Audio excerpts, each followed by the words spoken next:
Oi, poeta, oi, poetisa do meu Instagram, RG Murilo. Como vai você? Tudo bem? Eu sou Murilo Guimarães, trago aqui algumas primeiras reflexões minhas acerca da vitória de Lula e o início de uma nova etapa na política brasileira. Como é que tá você? Como é que você dormiu essa noite? Eu estou contente e realista. Acho que isso não quer dizer que eu esteja pessimista, pelo contrário, estou bastante otimista. Acho que nós vamos começar agora um período de reconstituição mesmo da alma brasileira. E eu acho que usar o termo alma, ele não é gratuito, porque, a meu ver, esta foi uma luta ou uma eleição marcada por uma luta contra o sectarismo, contra um comportamento muito próprio dos cultos, seja a personalidades, a divindades ou o que quer que seja. Nesse sentido, eu acho que a batalha vai passar, obviamente, pela economia, ela necessita da economia para ter algum respaldo do ponto de vista moral, porque eu acho que esse vai ser o grande campo de batalha, ao menos nos próximos anos. Teremos que continuar competindo para a conquista das mentalidades, mas também das emoções, né? Dos sentimentos, do coração dos inúmeros brasileiros que optaram por votar em Jair Bolsonaro. Eu parto do princípio que boa parte desses eleitores votaram em Bolsonaro sob intensa pressão, seja pressão religiosa dentro dos templos neopentecostais, seja pressão econômica dentro das empresas que ameaçavam de demissão os funcionários que porventura votassem no Lula. Claro que um eleitor um pouco mais informado sabe que o voto é secreto, mas nos pequenos interiores, nas comunidades, nos bairros, é possível disseminar a ideia que a contagem dos votos, sessão por sessão, pode dar um indicativo se aquela pessoa votou ou não em Bolsonaro. Então, as pessoas podem ter medo de chegar até a urna e computar ali um voto, digamos, excessivo, uma votação excessiva no Lula e isso colocar em risco a sua própria palavra perante um patrão insidioso.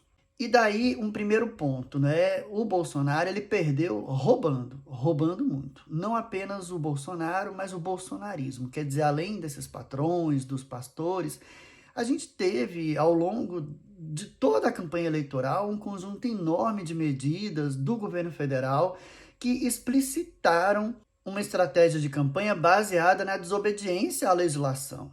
Desde o orçamento secreto, que liberou ali recursos na mão de deputados federais, que, portanto, aplicavam diretamente esses recursos em nome próprio nas pequenas comunidades. Isso tem um enorme impacto numa pequena cidade do interior, um deputado chegar com dinheiro, construir uma creche, entregar uma estrada. Isso é realmente um fato que vai marcar positivamente a imagem desse político e criar por ele um sentimento de gratidão. Além disso, algumas apreensões de dinheiro vivo na mão de políticos em diferentes regiões do Brasil dão a entender que parte desses recursos também foi utilizada para a compra direta de votos, que infelizmente ainda é um fenômeno no Brasil e que, pelo jeito, nessas eleições foi bastante utilizada. Outras situações poderiam ser elencadas, mas chama muita atenção a ação das polícias rodoviária federal e mesmo polícias militares no dia da eleição, dificultando a chegada de eleitores às urnas.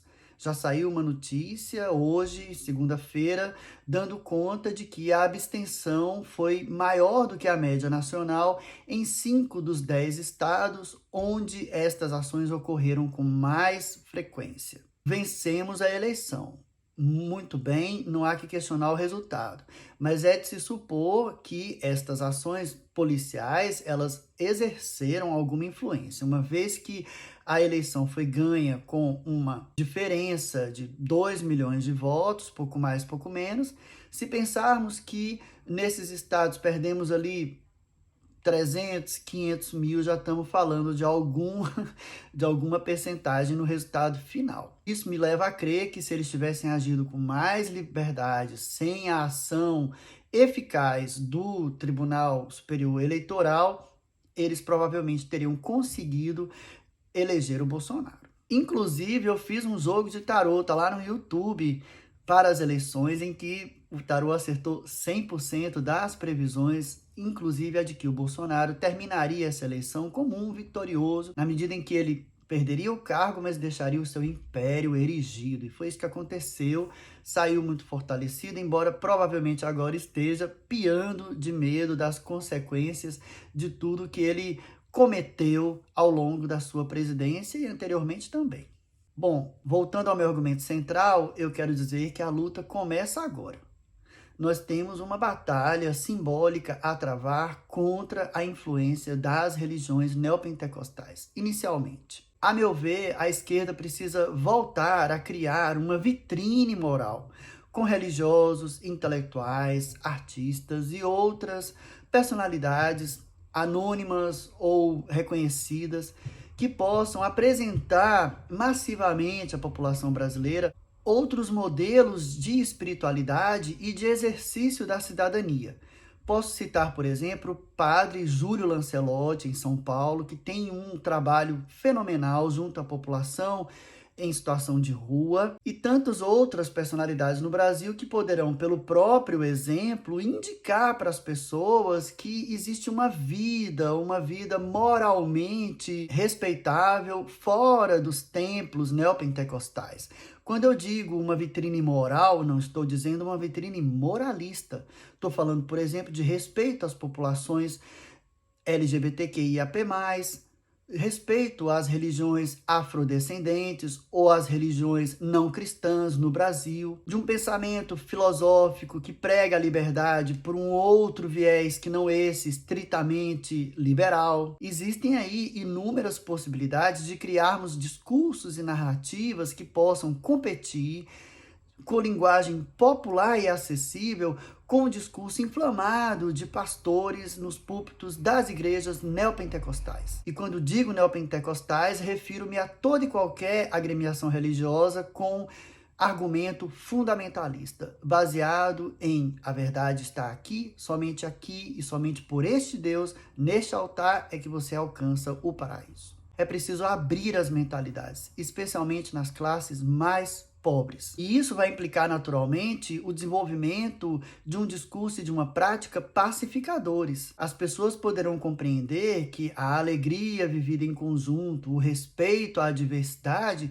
são muito mais atenuantes do sofrimento e da angústia do que um discurso muito severo, né, dito normalmente por um homem ou uma mulher no altar. Além disso, também um discurso liberaloide, pautado numa ideia de liberdade, baseado principalmente no discurso econômico, ou numa ideia vaga de liberdade de expressão, etc., precisam também ser combatidos. A função dos tais influenciadores ela é muito grande na internet, mas isso precisa percorrer também as ruas, as praças, os espaços comunitários no Brasil adentro. Penso eu que este seja um dever e um papel dos movimentos sociais organizados. Eles é que devem promover encontros, palestras, dinâmicas que possam fazer com que as pessoas conheçam, por exemplo, outras formas de associativismo, a economia solidária, que junta pessoas com talentos e possibilidades de geração de renda, independente da sua origem social, da sua orientação sexual, da sua prática religiosa.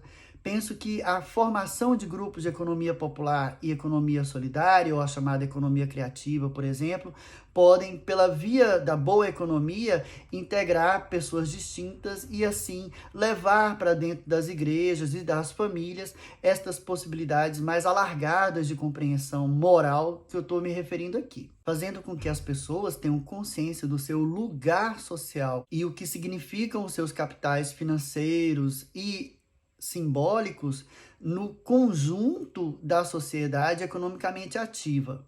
É preciso revitalizar o termo classe trabalhadora, na medida em que a ideia de classe média cria uma espécie de confusão cognitiva sobre o que vem a ser a luta capital-trabalho. Isso não precisa se tornar uma guerrilha armada, mas precisa se tornar uma guerrilha discursiva, que passe pela linguagem, pelo uso de léxicos, por exemplo, como empreendedorismo, competitividade. São coisas que precisam ser questionadas urgentemente. E é por isso que eu defendo um apoio crítico à esquerda ao novo governo Lula. Ou seja, forçar a implementação de políticas sociais ainda mais eficazes do que na primeira experiência petista, mas um apoio incansável à sua manutenção. Caberá a parlamentares de esquerda e aos movimentos sociais organizados, como também aos formadores de opinião, criarem um discurso que consiga calibrar o apoio à manutenção do governo com a pressão para que haja uma adesão cada vez mais firme, pelo menos, aos ideários da social-democracia. Esse governo Lula, apesar da grande frente que se criou em torno dele, necessitará ser ainda mais esquerdista do que os primeiros no que diz respeito à redução das desigualdades sociais. Podemos jamais esquecer que o principal inimigo é o neoliberalismo. Toda essa confusão moral, cognitiva de que eu estou falando aqui foi gerada a partir desse centro de poder econômico. E como esta luta se dará nas consciências, na mente, no coração das pessoas, a gente precisa criar um marco definidor desta nova etapa. E isso passa pela apuração dos eventuais crimes que Bolsonaro e seu governo cometeram ao longo desses 4 anos e a punição pela justiça a partir do devido processo legal e do rigor investigativo e deliberativo do poder judiciário. Sem isto, nós não conseguiremos adentrar propriamente nesta nova etapa. É preciso criar um marco inegável de que o governo Bolsonaro mentia para angariar apoios e escondia com todo o seu discurso moralista todo um conjunto de intenções espúrias que sabotavam a administração pública e colocavam em risco a saúde do Estado e da democracia brasileiros. Trata-se do direito de rememorar, e se rememora a partir de um evento marcante na memória coletiva. Se deixarmos passar esses 4 anos sem apresentar para as pessoas o que realmente foi o governo Bolsonaro, nós corremos o risco de, daqui a 4 anos, enfrentar novamente uma eleição que, contra toda e qualquer lógica e intuição políticas, levam a uma vitória tão apertada de um candidato como Lula, inegavelmente superior ao seu oponente. Não acho que estejamos fechando as portas do inferno, como dizem no Twitter. Acho que nós ainda vamos atravessar uma selva escura e precisaremos ter a consciência de que não será o racionalismo ou o pragmatismo apenas que nos garantirão chegar ao outro lado. Nós vamos precisar segurar as mãos das pessoas, acariciá-las, protegê-las, acolhê-las, porque é sobre isso. Foi uma eleição em que o sectarismo, que eu falava no início, utilizou de emoções muito basilares, muito fortes, como o medo, principalmente o medo, para gerar essa adesão inexplicável a um governo, a um grupo de políticos inegavelmente fascistas. Em breve, mais novidades aqui para vocês contarem com mais comentários políticos meus. Mas olha, deixa um like, um comentário aí dizendo o que você achou. Vá na minha bio, no meu link, para você conhecer as formas de financiar o meu trabalho. Eu também sou tarólogo, astrólogo, numa linha mais psicanalítica.